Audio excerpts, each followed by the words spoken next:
Hello, my name is Greg-Petix, founder, curator, docent, and gift shop employee of the Petixonian Institute of Comic Book Studies.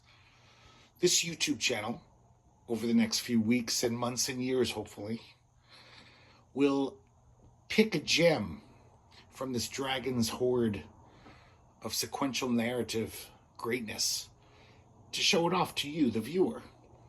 But first, for this trailer, I would just like to show you the breadth of our collection. And amassed over 40 years of acquiring comics for the collection. And let's start with special collections. This is a shelf which is basically things that wouldn't fit in the main collection. So I have a top shelf and bottom shelf. My almost complete run of the Comics Journal. Second shelf from the top, we have our mini comics, digest-sized comics, basically smaller comics that would kind of get lost in the main collection. Mexican porno comics like Chambeadores and other such things. Third shelf from the top, the Comics Journals that wouldn't fit on the other two shelves. And the bulk of our special collections, I've separated all the underground comics in my collection and put them into one area, which I'd love to look at. Basically, it starts here and goes all the way down to here. So I have that many underground comics in my collection. I'm very proud. It's one of my favorite collections in our library. There's a few other things down there. All my EC comics are down there. I have almost a complete run of the EC comics. Still missing a handful after 20 years of collecting them or longer. There's still a handful that have eluded the Petixonian Institute. Second from the bottom shelf there is all the Lone Wolf and Cub cute little editions that Dark Horse put out. They just look so good on a shelf all by themselves. I had to do that because they're very well designed. As we move along, we get to the oversized collection. Upper left corner, you see that box, and some of the bigger oversized books to the right are my Chris Ware collection. Because of the various sizes of his publications, they don't really fit on a normal shelf. So I have this special area so all the Chris Ware can be in one spot. On the upper right as well are all other oversized books that don't fit on any of the shelves.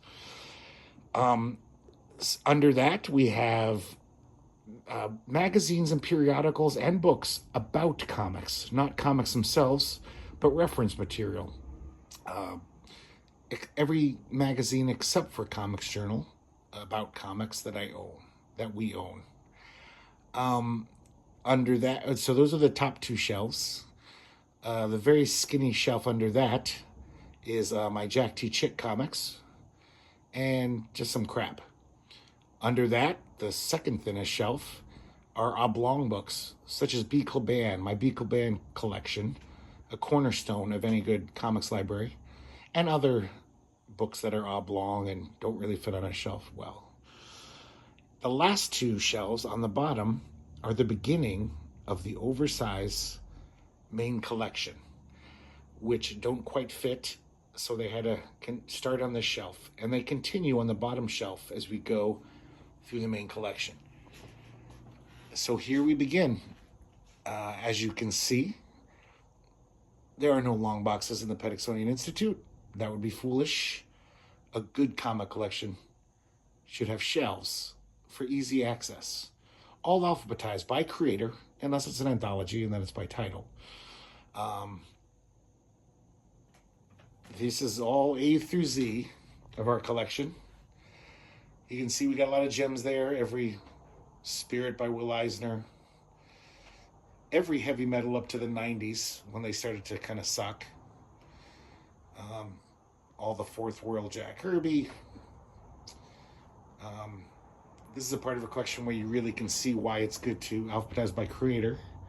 For example, I have almost every Alan Moore comic from roughly here to here, almost a full shelf. You don't have to go to a bibliography. They're all on one shelf, easy access, every Alan Moore, except for his oversized ones, like Lost Girls and a few other things. And this is the last shelf of the main collection. And I hope you join us over the next few weeks and months and years.